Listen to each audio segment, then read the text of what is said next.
warahmatullahi wabarakatuh. Hello good students, how are you doing? Hopefully you are doing great. Well, welcome back with me, Ustazah Riris. Yeah, in this meeting, we will continue our discussions about the previous materials. What is it about? Yep, it's about instructions and prohibitions.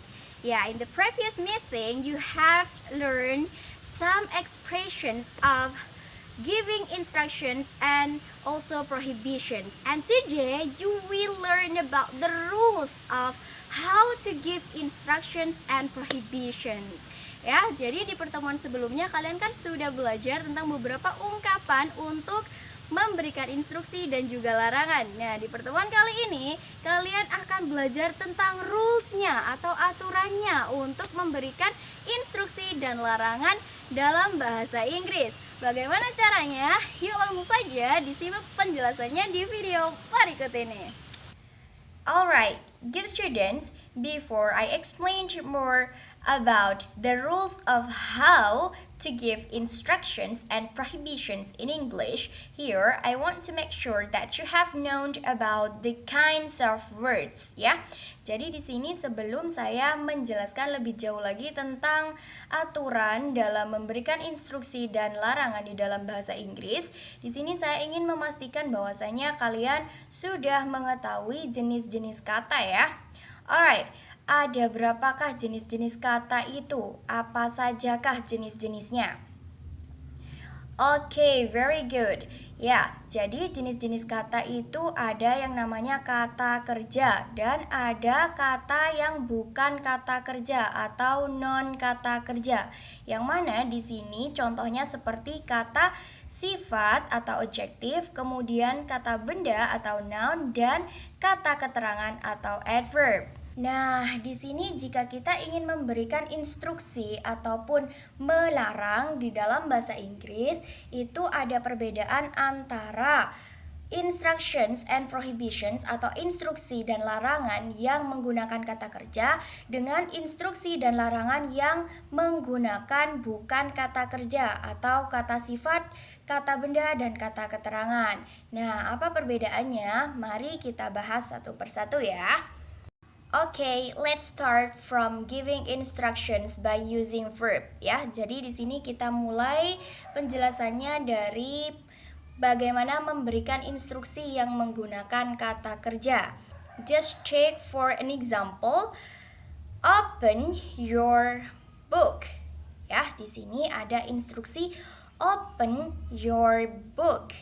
Yang mana artinya adalah bukalah bukumu. Jadi di sini menggunakan kata open untuk memberikan instruksi. Kenapa kok gak opening ya? Atau opened yang pakai ed? Ya, jadi di sini anak-anak untuk memberikan instruksi di dalam bahasa Inggris yang menggunakan kata kerja, di situ ada aturan tertentu yang mana bisa dilihat dari contoh ini, opened ini merupakan kata kerja bentuk pertama atau verb 1. Kemudian di sini diikuti oleh your book. Your book ini bisa menjadi objek ataupun complement atau pelengkap ya.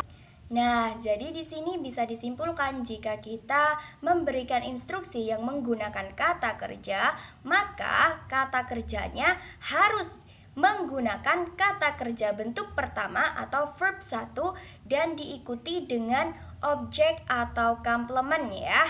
Oke, seperti itu. Nah, kalau misalnya kita ingin memberikan instruksi yang lebih sopan lagi, maka kita bisa menggunakan kata please ya. Yang mana kata please ini bisa kita letakkan di awal ataupun di akhir. Nah, kalau di awal seperti ini. Please open your book. Ya, jadi kita meletakkan please di depan. Dan jangan lupa setelah kata please itu diikuti oleh koma, seperti itu. Lalu bagaimana jika kita ingin meletakkan please-nya di belakang? Ya, tinggal ditambahkan saja seperti ini. Open your book please. Nah, seperti itu. Tapi jangan lupa setelah instruksinya atau sebelum kata please itu harus ada koma, seperti itu ya. Okay, now let's continue to the rules of how to give instructions if we use verb ya. Jadi kita lanjutkan ke bagaimana aturannya jika kita memberikan instruksi yang menggunakan kata yang bukan kata kerja, atau kita menggunakan kata sifat, benda, dan juga keterangan seperti itu.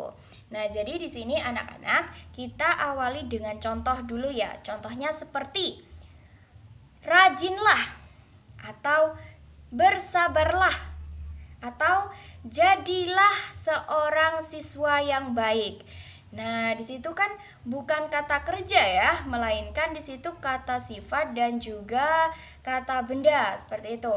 Nah, di sini jika kita menggunakan kata sifat, kata benda ataupun kata keterangan dalam memberikan instruksi, maka biasanya kita menginstruksikannya itu seperti ini. Contoh, rajinlah, be diligent, bersabarlah, be patient, jadilah seorang murid yang baik, be a good student. Nah, jadi seperti itu. Kira-kira adakah yang bisa menyimpulkan bagaimana aturannya? Yap, betul sekali. Jadi kita menggunakan kata be yang diikuti dengan kata sifat atau kata benda atau kata keterangan yang biasanya disingkat dengan be ana gitu ya. Be plus ana, be ana, begitu ya. Kemudian sama seperti yang sebelumnya, jika kita ingin menginstruksikan yang lebih sopan lagi, maka di sini kita bisa menggunakan kata please ya, yang diletakkan di depan ataupun di akhir kalimat seperti itu. Contohnya, please be diligent, atau be diligent please, seperti itu. Oke, gampang banget kan?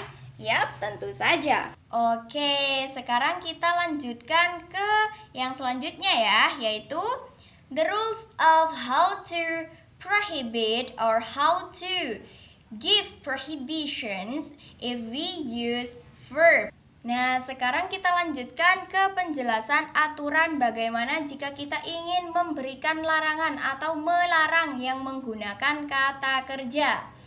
Oke, just take for an example. Don't cheat. Ya, don't cheat. Yang mana di sini artinya adalah jangan menyontek. Nah, di sini adakah yang bisa menyimpulkan bagaimana aturannya ketika ingin memberikan larangan? Ya, betul sekali. Kita menggunakan kata don't plus verb one ya. Jadi di sini ada kata don't dan juga cheat. Yang mana cheat di sini adalah kata kerja bentuk pertama. Kemudian contoh yang selanjutnya yaitu don't close the window. Ya, di sini ada kata don't, ada kata close, dan ada kata the window. Kira-kira gimana nih aturannya untuk melarang yang menggunakan kata kerja yang ini ya? Iya, betul sekali. Jadi di sini kita menggunakan kata don't untuk melarang, kemudian diikuti oleh verb 1 yang mana di sini adalah close dan diikuti oleh objek atau complement yang mana di sini adalah the window. Jadi don't plus verb 1 plus object or complement, seperti itu. Jadi gampang banget ya.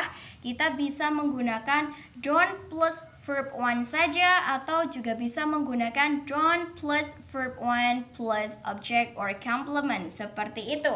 Kemudian sama seperti yang sebelumnya, jika kita ingin memberikan larangan yang lebih sopan lagi atau melarang yang lebih sopan lagi, maka di sini kita tinggal menambahkan kata please sebelum larangannya atau setelah larangannya. Contohnya seperti please do not close the window atau don't close the window please. Nah, seperti itu ya.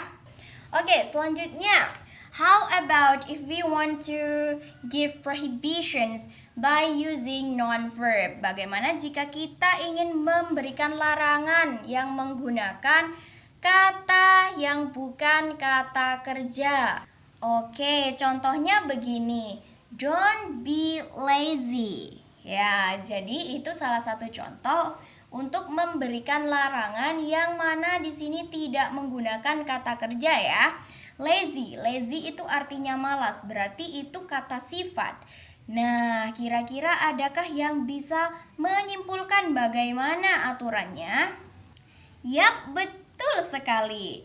Kita menggunakan kata don't untuk memberikan larangan, kemudian diikuti oleh be ana ya. Sama seperti ketika kita menginstruksikan yang menggunakan kata yang bukan kata kerja tadi ya. Kita tinggal menambahkan don't di depannya seperti itu. Berarti di sini aturannya yaitu don't be ana begitu ya. Jadi don't diikuti oleh be dan diikuti dengan kata, sifat atau benda atau keterangan seperti itu. Dan sama juga seperti yang sebelumnya, jika kita ingin memberikan larangan atau melarang yang lebih sopan lagi, maka di sini kita tinggal menambahkan kata please sebelum menyatakan larangannya atau setelah menyatakan larangannya. Contoh, please don't be lazy atau don't be lazy please. Nah, seperti itu ya, gampang banget kan? Okay, now you have to learn how to give instructions and prohibitions in English. How is it? Is it easy? Yes, of course, it's easy. Ya, jadi hari ini kalian sudah belajar tentang materi bagaimana menginstruksikan dan juga memberikan larangan di dalam bahasa Inggris. Bagaimana materi hari ini? Mudah bukan?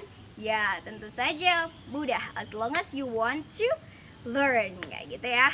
Okay, in order to make you more understand about these materials, now it's time for you to practice. How to practice it? Alright, later on I will call you by video call in WhatsApp, and then you will work in pairs with your friends. You will instruct your friends, and then your friends will do your instructions, and then vice versa. Ya, jadi nanti Ustadzah akan menelpon kalian menggunakan video call WhatsApp. Kalian akan berpasangan dengan teman kalian. Kemudian nanti kalian akan menginstruksikan teman kalian dan teman kalian melakukan instruksi dari kalian. Begitu juga sebaliknya secara bergantian gitu ya. Okay, I think that's all for today. Thank you very much for your attention. Wassalamualaikum warahmatullahi wabarakatuh. See you.